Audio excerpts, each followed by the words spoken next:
El Camino People, the podcast, episode 7.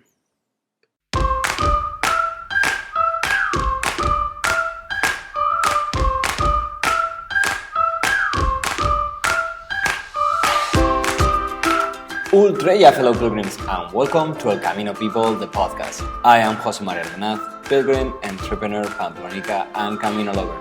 From today on, we will share Camino news and stories from pilgrims from all over the world, pilgrims just like you, because Camino stories need to be told. Wanna walk with us?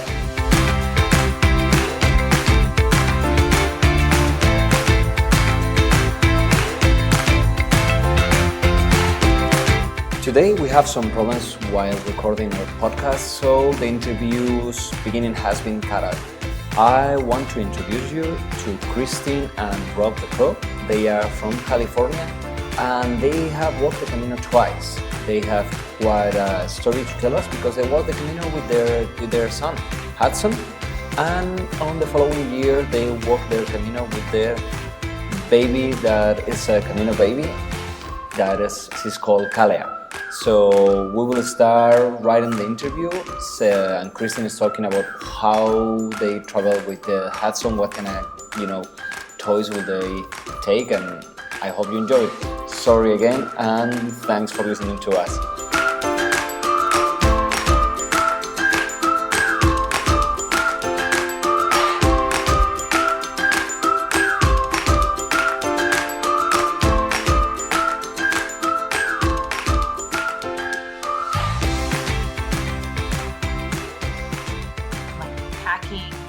Packing cubes, and we got a backpack to carry our son in, and then later discover that he did not like being carried.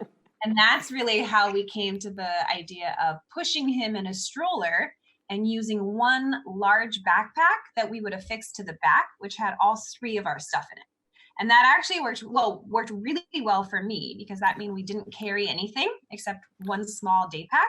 And then my husband had to push the 100 pounds all around Spain. So really, he did all the heavy lifting, and I got to really enjoy that trip.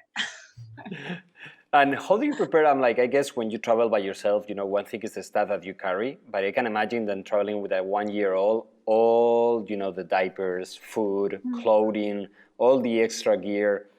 I'm sure a lot of people out there listening are like, how do you travel with a 1-year-old? If just going on a normal trip is crazy, how do you go on a hiking trip all over Spain? Yeah, I'll start and then maybe Rob can fill in. But so we used to travel with him a lot. Maybe we'd go twice a month. We would either go visit friends in Santa Barbara, go visit the grandmas, go to Arizona, whatever that is. So I was used to packing for him, and we would usually put all of his stuff in a single packing cube. And we could then put it in our backpack or luggage, and it was easy to keep it contained.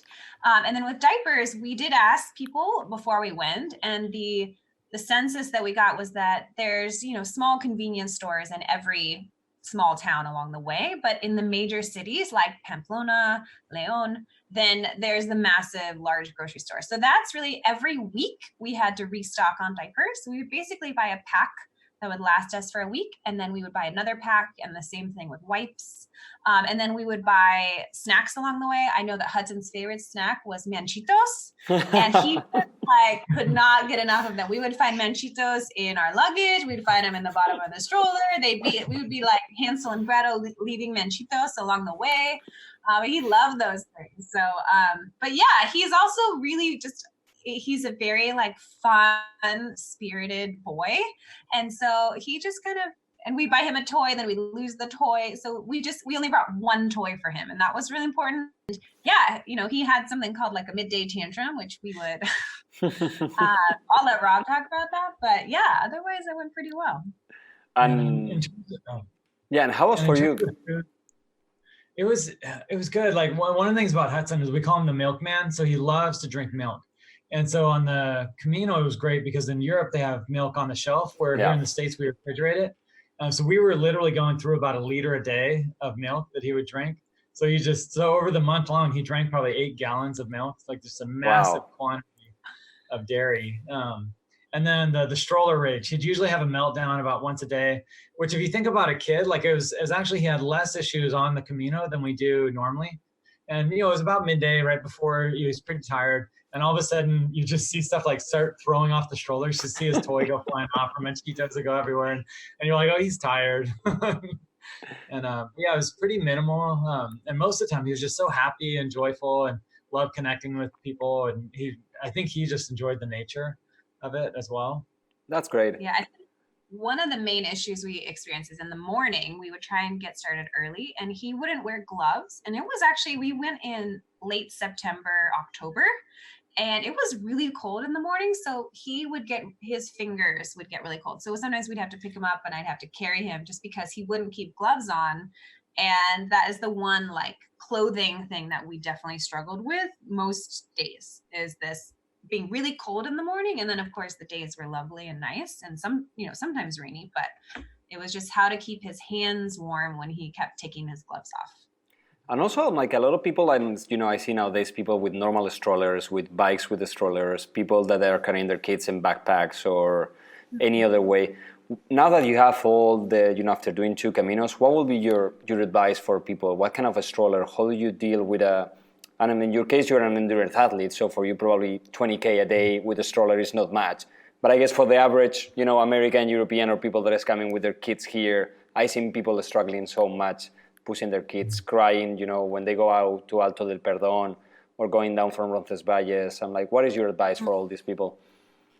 When I found the 2 Caminos very different. So the first one, the Frances route, the first couple of days, like getting up and over the Pyrenees was extremely difficult. We had a single bob stroller. So the bobs it's a beast of burden. So the thing I love about that stroller is I call it overbuilt. So it's built so well that, we didn't have any mechanical issues on either Camino. So it's built to go through terrain like that. And most people use them in the cities and like, they don't ever get the full use out of them because they're built so well. And so I just love being able to pack that amount of gear on it. They push really easy. So on flats, you don't even hardly notice. Like it would be much easier pushing a backpack on a stroller than carrying it on you. So the Frances route was pretty technical. So it was a lot of work. Like I was fatigued. I got, muscles cramping. Like it was an extreme, it was an endurance event for me. It was, and it definitely wore me down. Where the Portuguese route, it more felt like vacation. We did a lot less miles. So we were doing like 12 miles a day, which is about 20 kilometers, where the previous one we were doing closer to 30, 35 kilometers a day. Wow. And the terrain on the Portuguese route was much flatter, not as technical. But the Frances route, like with a single bob, was pretty difficult. Like you would have to be a good athlete to be able to cover the ground. Yeah. I think the 2 tips I would say is definitely get a stroller that is made for off-roading, because even if you do take cement paths, like there's no way to avoid cobblestone paths and stairs and that kind of thing. But something that we actually learned late in the game on the Frances route is we were always taking the pilgrims path. And then Rob was like breaking his back doing this, getting over like really uneven terrain. And then we were at O Sobrero and someone said, why don't you take the bike path? So we took the bike path and it was a game changer. It was like, wait a second, why haven't we been doing this the whole time? So I think if you're taking a baby or, last time we used a double bob, so we had 2 kids in the stroller, taking the bike path really does make all the difference. And I think for me, I really wanted to never take a taxi, want to do everything on foot, never use a car. I was really almost like having a first kid. You want to do everything by the book. Mm-hmm. And then with the second kid, we're like, hey, you can take the bike path. You can, be flexible. And so that just made all the difference in not feeling like we were less of pilgrims by not taking the pilgrims route if we had a baby. And I think that's really important that we acknowledge that first. And other people still thought, this is great that you guys are doing this, even if you're on the road. Yeah, I guess that's a great advice once you're going with stroller. If there is 2 paths and one is safe to do for bikers, as when you go down to Roncesvalles, I can think right on my mind. Also going up to Monte del Perdón probably was a nightmare, not going up, but going down. If it's bad for your knees, I don't know how you guys did it. I'm like, I go there running almost twice a month, and just going down is crazy. So going down with a baby and a stroller, I don't know. But yeah, good advice. Just check for the bike path. Oh, and then we did have an ergo, so I would carry him on the more technical parts. Oh, so okay. I was probably carrying him 1 to 2 hours a day, and that's when Rob would, and sometimes then I would carry a pack when Rob would push the empty stroller down the really technical parts that he would be bouncing and bouncing, you know, if we actually kept him in. So I think having an alternate 2 modes of transportation for your child, so a stroller and a pack, or if they're walking and you know, carry-on backpack, whatever that is, that's really important. So how much weight did you ended up carrying? Because I guess, you know, the backpack for the both of you, plus Hudson's stuff, plus the trolley. Yeah, I think if I remember right, I think the bob itself weighs about 20 pounds, which is about 9 kilograms. I guess it's not that bad. Then Hudson at the time was about 25 pounds, so about 10 kilograms. And then we had, 60-liter pack. 60 liter. So with we maybe 50 pounds. Yeah. So we had 40 to 50 pounds of gear because we had a lot of water. So that's about 20. So probably about, what was that? 45 kilograms. So the whole rule of the 10% weight out. Yeah. We weren't carrying it. Yeah. We were pushing it. So that's totally different. Yeah, there may be a difference. Who was? I'm like, for you, Rob, that probably was there any spot? I had a good experience. I'm like, I seen pictures of you pushing the stroller up the hill, and I'm like, really, what were people saying? I'm like, who is this guy? Why are you doing this? How much do you love your wife? I'm like, was there any moment on the people probably were be looking at you both doing like, what the heck are you guys doing this? I'm like, I remember in the beginning, so we started and taking the bus ride into Saint Jean Pied de Port, and people on the bus, some other Americans were like, well, you guys aren't going to go up and over the mountain, and there's no way you're going to make it. And so there was like these people they didn't think we were going to be able to do it, and they're like, oh, you guys are just so positive. Yeah.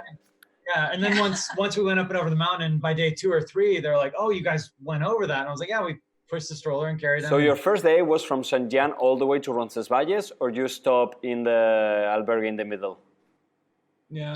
No, yeah, we went to Roncesvalles, and then it was such a long day. I kind of had a mini breakdown at the end of it. I was really. I'm like, for people that don't really know, hungry. I'm like, there's a lot of normal people that they walk with no babies, just with an average backpack, that they don't make it to Roncesvalles. Also what here, happened is we wanted to get like dinner, and the line was so long, and there was no space, and so they did have a room at a small like boutique hotel in the next city, which was only 1K away. Yeah. And I was like, I can't go. So that's the one time that we got on a taxi, is just for that small, like half a mile stretch, which now I'm like, why did we do that? The rest of the way we walked the entire way except that one stretch. But I was just totally spent, and Hudson was like not doing. I have to tell you, that's the most beautiful part of the whole Camino. This is magical. You have to do it again.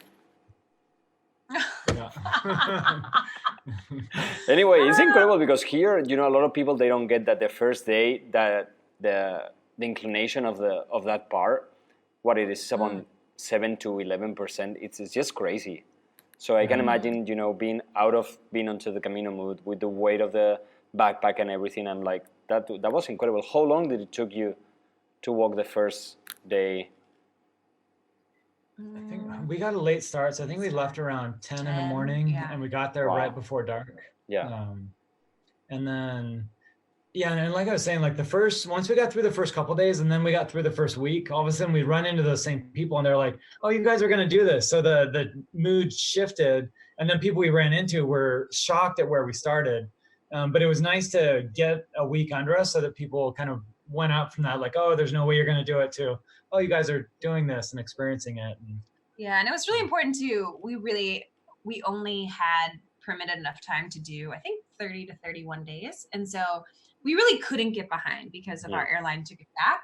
And so we were pretty much on John Brierley's like stage by stage. You know, we did mix it up a little bit to stay in smaller, you know, little hamlets or towns. But otherwise we pretty much followed the like 31 stage route. And we did have one marathon day where we did 26 miles, but For the Wow. most part, we were doing like 15 miles a day, and it felt good and doable.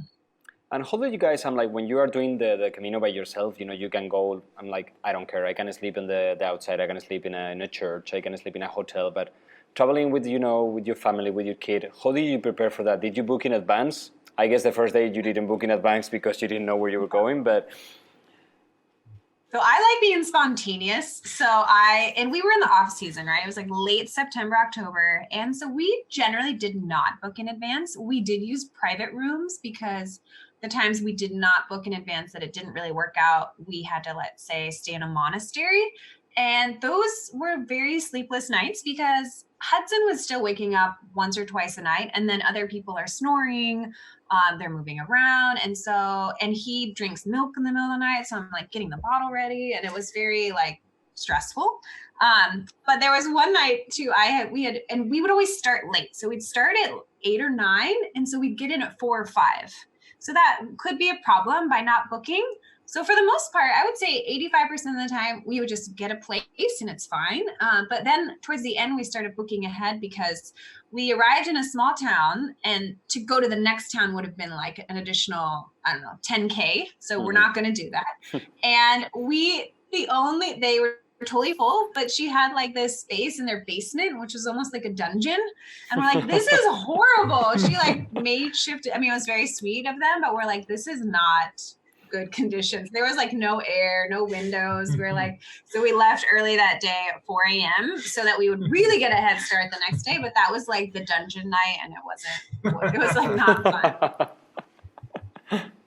fun. Oh, so how lucky were you with the weather? I'm like, the end of September, a lot of people always ask us, what is the best time? I'm like, maybe doing the Camino in the summer with the baby will have been different in your case. Mm-hmm. Do you guys decided to do in late September because of the weather? Do you think that will have changed your game a little bit, or? So this was 2017, and it was the year of the drought. And so like literally we'd go past fields of sunflowers and they were not a single field of sunflowers was alive. They were all dead from the heat. So it was actually a really hot October.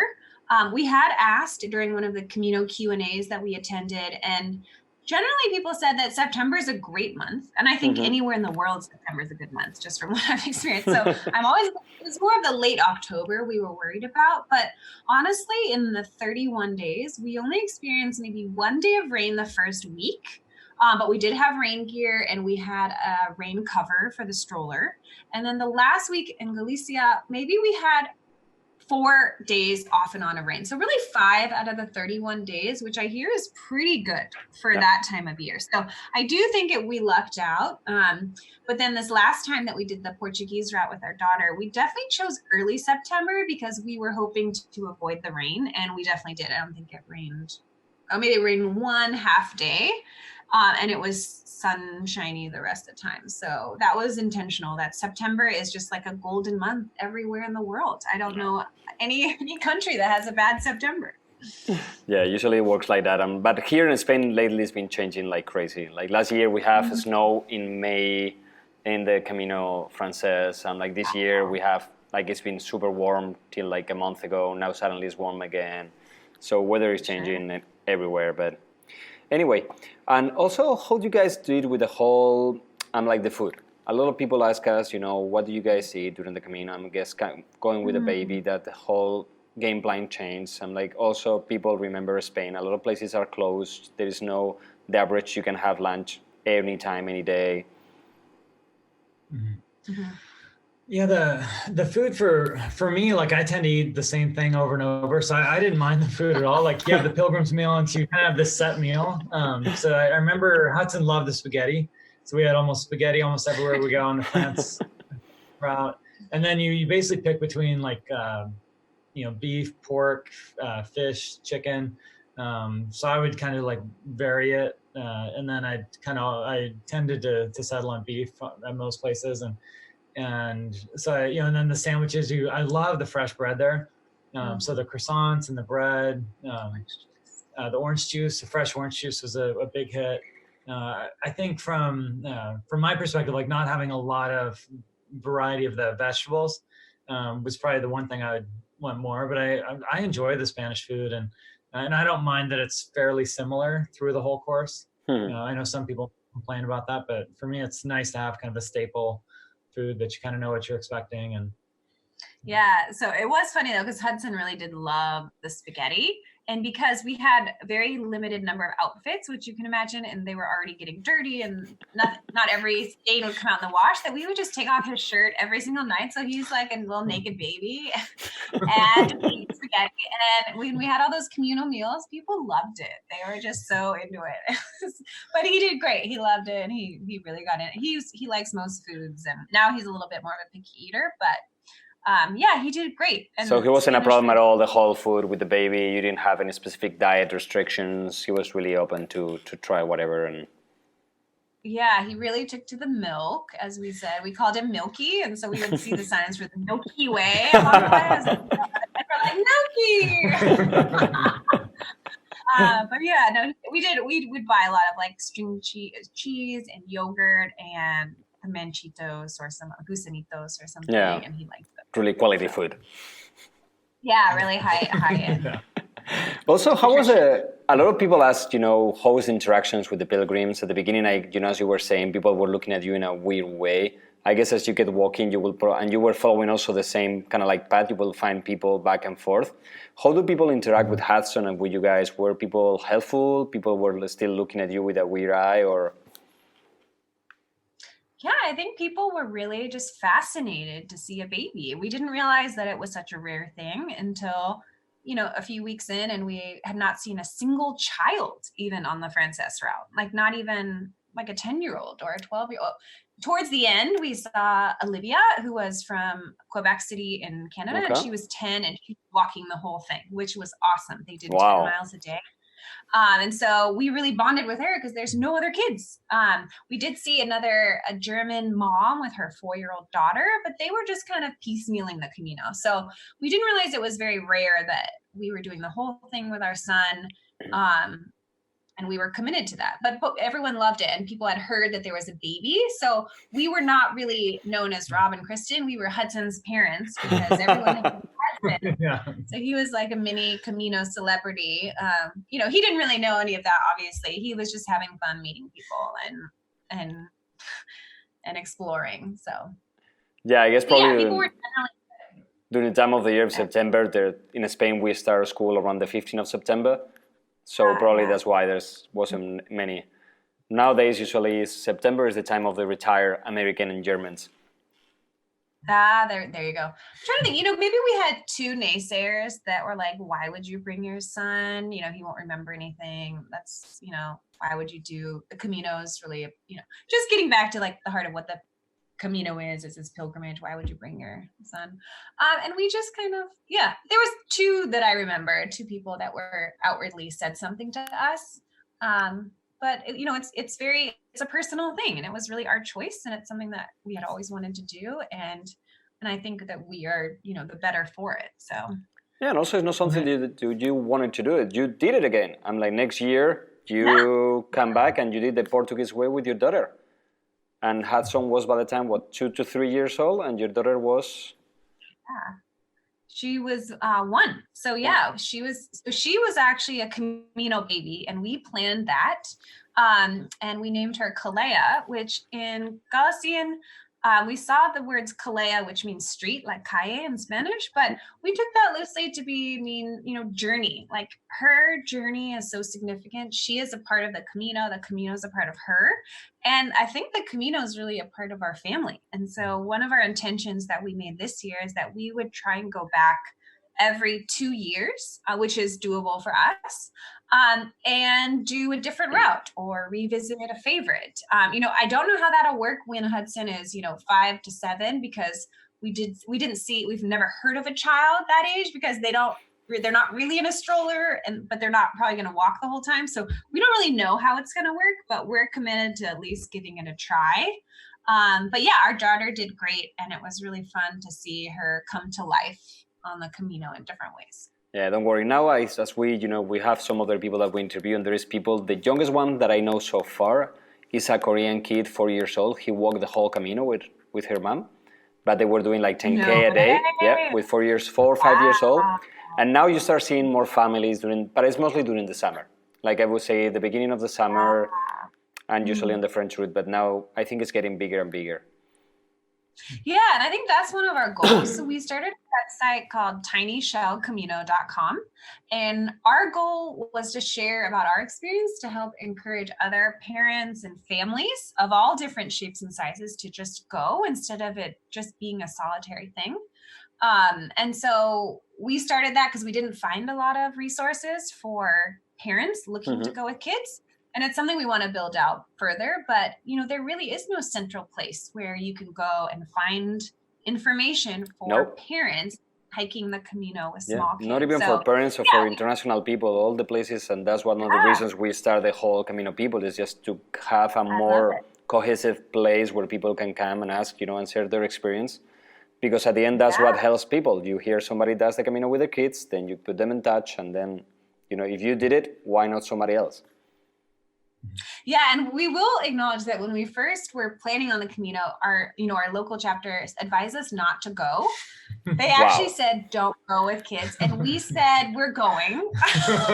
but now they've been the most supportive, because I think they just hadn't seen it before. So sometimes, people aren't sure and they advise you against it because they're not sure if it can be done or I don't know if you're the right fit or whatever, but that's why we're saying any family can do it. You just got to sometimes think outside the box. Again, we didn't carry Hudson, we pushed him, but we also pushed our stuff. And I don't know if we could have really done it as fast or in the time frame we allotted if we were always carrying our stuff too. So I don't know. Usually I think it's just thinking differently about how you can vacation and create meaningful experiences with your kids abroad, and at home. And what do you think is, after going to the Camino twice and now coming back and seeing from the other perspective, was there any time that you think, oh my God, what are we doing here? How are we so crazy to come to the Camino? Did you have any of those moments that you were thinking and we shouldn't have come, or people were right, or all the Camino was pleasant enough and you were, totally... For me, probably not. For me, I love adventure and I love getting out there, and I think part of travel is it's supposed to be uncomfortable. It's not easy. There's parts of it that are beautiful, but part of what makes it so beautiful and captivating is you have to pass through something that you have to be patient. You have to go through crowds. There's a struggle to get to that beauty, and without the struggle, the beauty isn't as powerful. So for me, just the whole experience was, I felt very safe on the Camino. I felt like Hudson was safe. So there wasn't any more concerns there than we would have in the city. So it was more just passing through a new experience.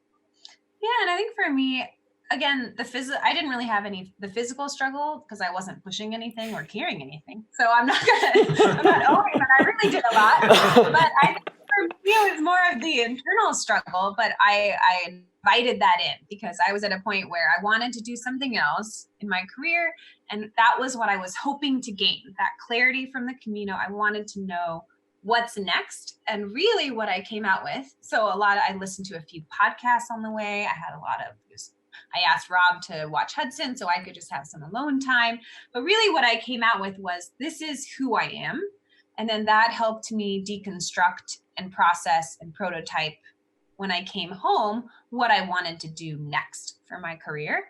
But that internal struggle, you almost need the space and the reflection time that the Camino provides to have that, or else you would just be doing the same old, and I think that's something that I can't stress enough to other people. And part of why we invited my mom to join us on the last one, and she's in her early 60s, because she had just been working, busy, always going, that I really wanted her to experience just having some time where you don't have to do anything. You're not responsible for anyone. You're just able to think and reflect and maybe have some new insights and realizations come to you about who you are and what you want and what you are inviting into your life, when you come home. And I think that when she came back, she said that this was the 2 weeks that we were on the Camino Portuguese route were the most, she's never felt more content in her life. And I think that's what it is. It's really hard to explain what the Camino gives, but we came back from that experience really passionate and ready to go into the next phase of our life because we have the time. And as Americans, we just don't really create that time. And I'm always searching for it. I'm craving it. We have more childcare now, so I can have more time to think and really make sure that we're going in the direction that we want to go as a family and in our faith and with our businesses now that we both own our own businesses. So for me, it's very much this path of self-discovery, and we're still on that path, and that feels really good. Yeah, I agree 100%. A lot of people ask me, some people is like, oh, the Camino, you have to do it by yourself. The Camino, if you do it by bike, it's not a Camino, you're not a pilgrim. The Camino, if you do it with friends, you're not a pilgrim. And I'm always fighting that every time you walk the Camino in a different way, you get something different.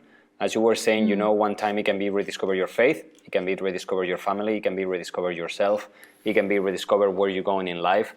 For you as a couple, as a family, what were the big changes that you got from your first Camino? I guess you were going, first baby, a lot of changes in life.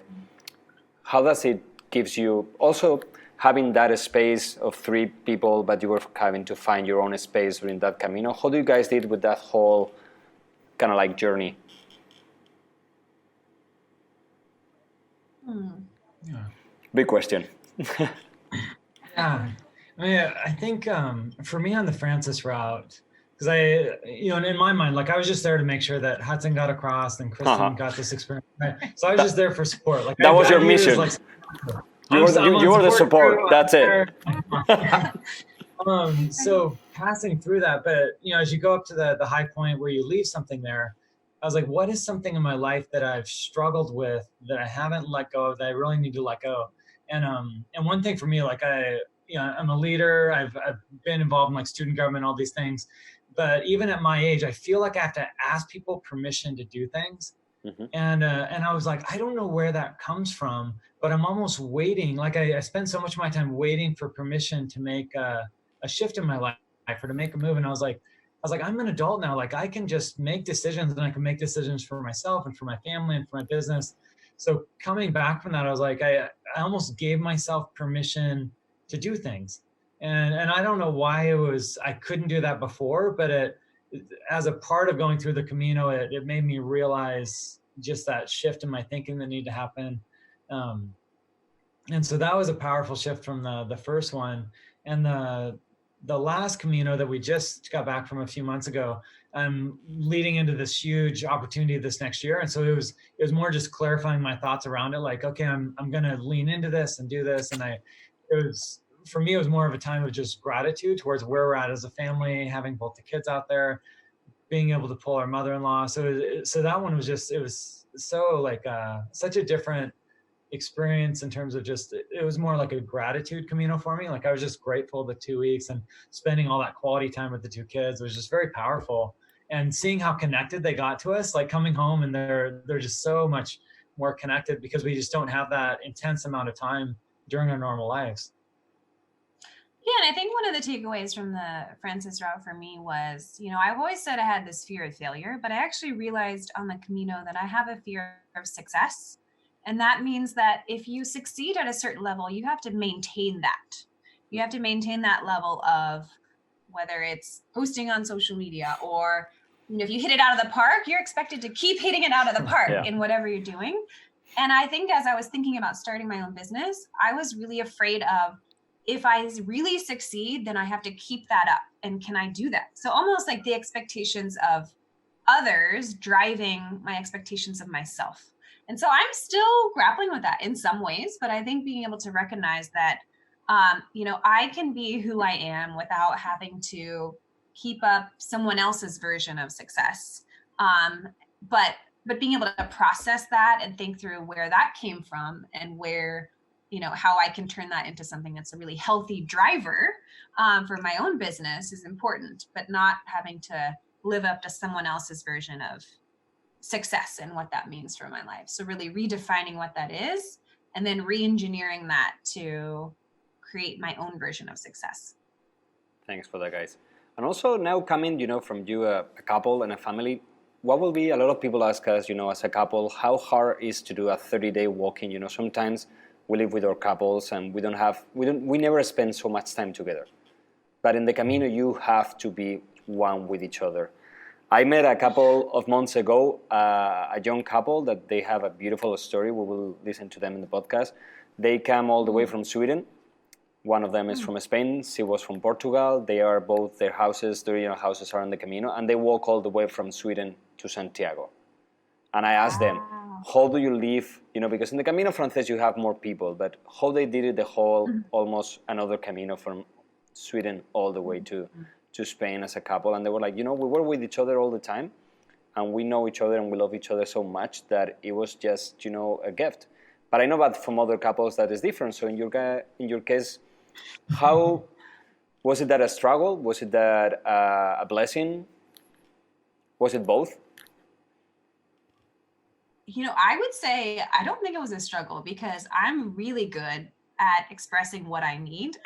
Because since having a child and now 2 kids, as a mother and a woman, if you don't express what you need, men aren't necessarily intuitively going to expect what those things are. So if I said, I need alone time, can you take Hudson for the afternoon? Or, one of us would be socializing, and with Hudson, with other pilgrims, the other would be doing journaling or having reflective time. So I feel like we got the first week, I was still wrestling with some things of my own, like, path and career and what I wanted to do. So I was a little bit snippy maybe. But after, it took like 5 days to really get into the routine of the Camino, and then it really settled well. And then, it's just like, the first week what are those 3 stages of the Camino? Now I remember, right?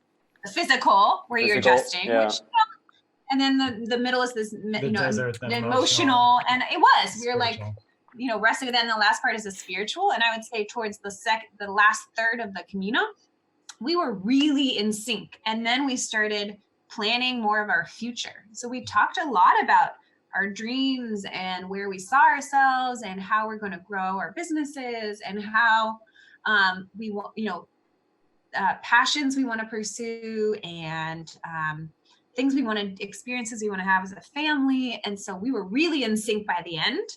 But like any journey, it was probably rocky in the beginning, and then we're kind of working through some conflicts in the middle. And then the end was harmony and unity when we arrived in Santiago.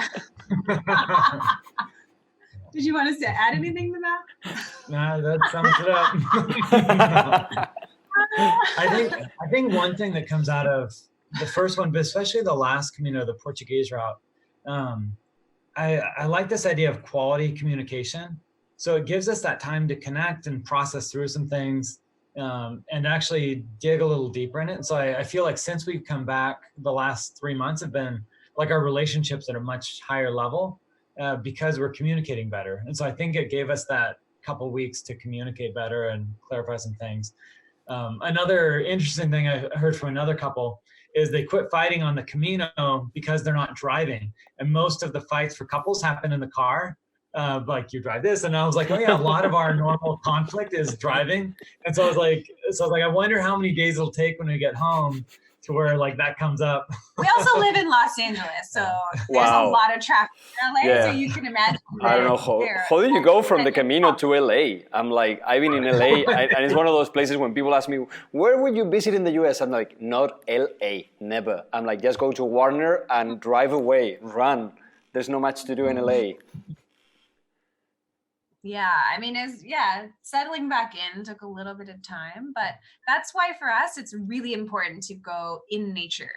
Yes, there's beautiful weather and beaches, but to me, you're not like really in nature. You're enjoying the outdoors, but you're not surrounded by mountains or solitary beaches. So that's why also one of our goals for our family in the US is to visit all of the 61 national parks in the US by the time our kids turn 18. And so that's every year we make a commitment that we'll go to a handful of new national parks. And California obviously has a lot of national parks. So we've been doing that. But yeah, that's really important to us because we're saying this is what matters, and we are prioritizing that when we're planning family travel and our years. And part of LA, because we both grew up in small towns, and I took some advice from a lot of people, And it's basically, if you live in LA, you can either live a far ways away or you can live right by where you work and have a smaller place. So we chose to live right in where we work and commute. And so we have a smaller place there and then just build a community where you're at. So coming back to LA, it's like we have friends and friends right around where we live. We don't travel very far from work. So those things that people struggle with LA, like the traffic and other stuff, we minimize it as much as possible. But it's still a huge culture shock coming from the Camino back into city life. So now to finish, I'm like, as we were talking, what advice would you have from people that are listening, from the US, people, couples with babies? If you have to give them some advice, some, pushing forward to go make that challenge, risk a little bit, what will you say to them? Yeah, I mean, I am always a huge proponent of just saying, just go and have a plan B. I think as parents, you already do that in many senses. You have your plan A, and then if your child has a tantrum or doesn't work out, you have your plan B. But originally in the fall, before we first did the original Camino, I had told Rob, let's go for a week because that's what I could take off from my job. So I didn't realize that if you leave from Sarria and go to Santiago, then that is a pilgrimage and you get a pilgrim certificate and you can still have the whole experience, even if you didn't do the 5 weeks. So that's what I had planned for. And then when I lost my job, I was like, oh my gosh, then we're going to do the whole thing.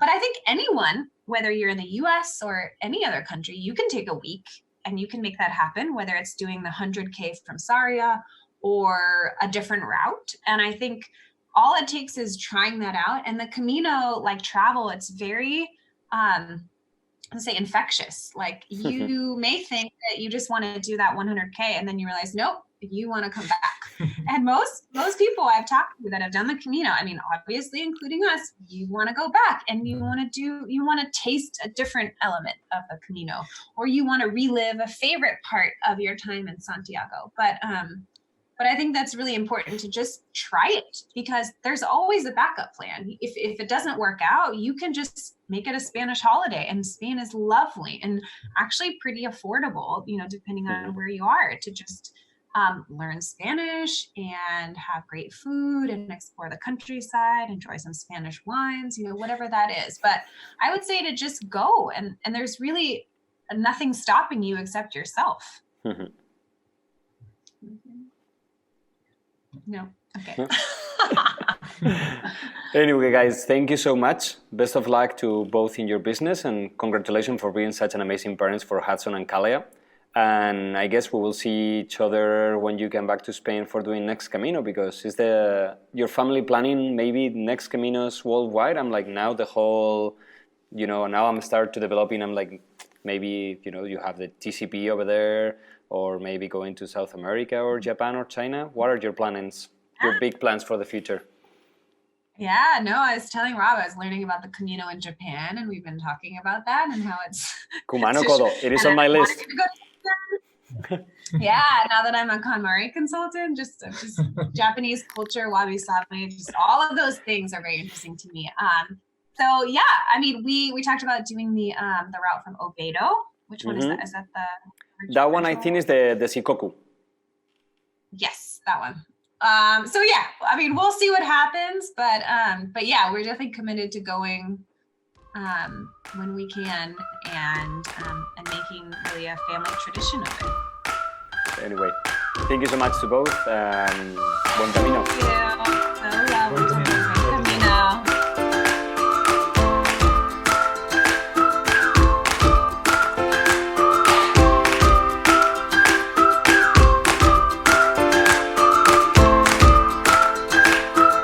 Thanks for listening to El Camino People, the podcast. If you like our show and want to know more about El Camino de Santiago, remember to check our website elcaminopeople.com.